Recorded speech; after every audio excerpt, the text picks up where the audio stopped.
3 പേര് മരിക്കാൻ ഇടവന്നെന്നാണ് പ്രാഥമികമായി കിട്ടിയിട്ടുള്ള റിപ്പോർട്ട്. ഏതായിരുന്നാലും അത് സംബന്ധിച്ച് കൂടുതൽ അന്വേഷണം നടത്തി അതിൻ്റെ ഉള്ളടക്കങ്ങൾ വെളിയിൽ കൊണ്ടുവരാൻ ആവശ്യമായ നിർദ്ദേശങ്ങൾ ബന്ധപ്പെട്ട ഡിപ്പാർട്ട്മെൻറ്റുകൾക്ക് നൽകിക്കഴിഞ്ഞിട്ടുണ്ട്. അതിൻ്റെ റിപ്പോർട്ട് വന്നതിന് ശേഷം കൂടുതലായി ഈ കാര്യങ്ങളെ സംബന്ധിച്ച് പ്രതികരിക്കാം.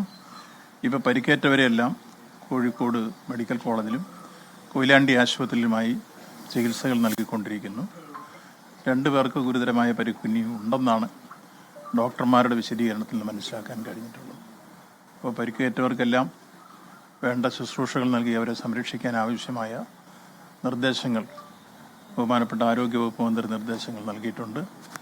ഞങ്ങളും ആ കാര്യത്തിൽ ബന്ധപ്പെട്ട് കളക്ടറുടെ കാര്യങ്ങൾ ശ്രദ്ധിക്കാനും നിർദ്ദേശങ്ങൾ നൽകിയിട്ടുണ്ട്.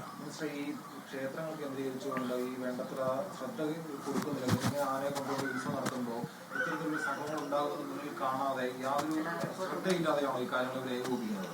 അതാണോ ഇല്ലെന്നുള്ളത് നമുക്ക് റിപ്പോർട്ട് വന്നെങ്കിലേ പറയാൻ പറ്റുള്ളൂ. ബഹുമാനപ്പെട്ട കേരള ഹൈക്കോടതി തന്നെ ആന എഴുന്നള്ളിപ്പുമായി ബന്ധപ്പെട്ട് മുമ്പ് നിർദ്ദേശിക്കപ്പെട്ട ചില നിർദ്ദേശങ്ങളുണ്ട്, നിബന്ധനകളുണ്ട്. അതിൽ 3 മീറ്റർ അകലത്തിൽ മാത്രമേ ആനകളെ എഴുന്നള്ളിക്കുന്നതിന് വേണ്ടി നിർത്താവുള്ളൂ. അതുപോലെ 8 മീറ്റർ അകലം മാത്രമേ ജനങ്ങൾ നിൽക്കാവുള്ളൂ. ഇത്തരം കാര്യങ്ങളെല്ലാം ബഹുമാനപ്പെട്ട കോടതി നേരത്തെ നിർദ്ദേശിക്കപ്പെട്ട കാര്യങ്ങളാണ്. ഹൈക്കോടതിയുടെ ഉത്തരവിനെതിരെ ബഹുമാനപ്പെട്ട സുപ്രീം കോടതിയുടെ സ്റ്റേയും വന്നിരുന്ന് നമ്മൾ കണ്ടതാണ്.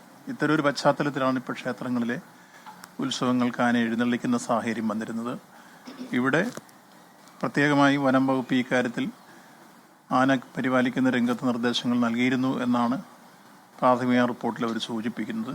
കൂടുതൽ കാര്യങ്ങൾ പരിശോധിച്ചതിന് ശേഷം മാത്രമേ നമുക്കത് പറയാൻ കഴിയൂ. എന്തായിരുന്നാലും എഴുന്നള്ളത്തിന് നമ്മൾ ആനയെ കൊണ്ടുപോകുമ്പോൾ എഴുന്നള്ളത്തിന് നിർത്തുവെക്കൽ ചെയ്യുമ്പോൾ ആ ചട്ടങ്ങൾ പരിപാലിക്കണമെന്നുള്ള കാര്യത്തിൽ സംശയമില്ല. അത് എത്ര കണ്ട് പരിപാലിച്ചിരുന്നുള്ള കാര്യം ആനയിടഞ്ഞതിന് പിന്നാലെ 3 പേർക്കാണ് ജീവൻ നഷ്ടമായത്. അതിൻ്റെ വിശദമായ റിപ്പോർട്ട് കിട്ടിയതിന് ശേഷം തുടർ നടപടി ഉണ്ടാകും എന്നാണ് മന്ത്രി വി എൻ വാസവൻ വിശദീകരിക്കുന്നത്.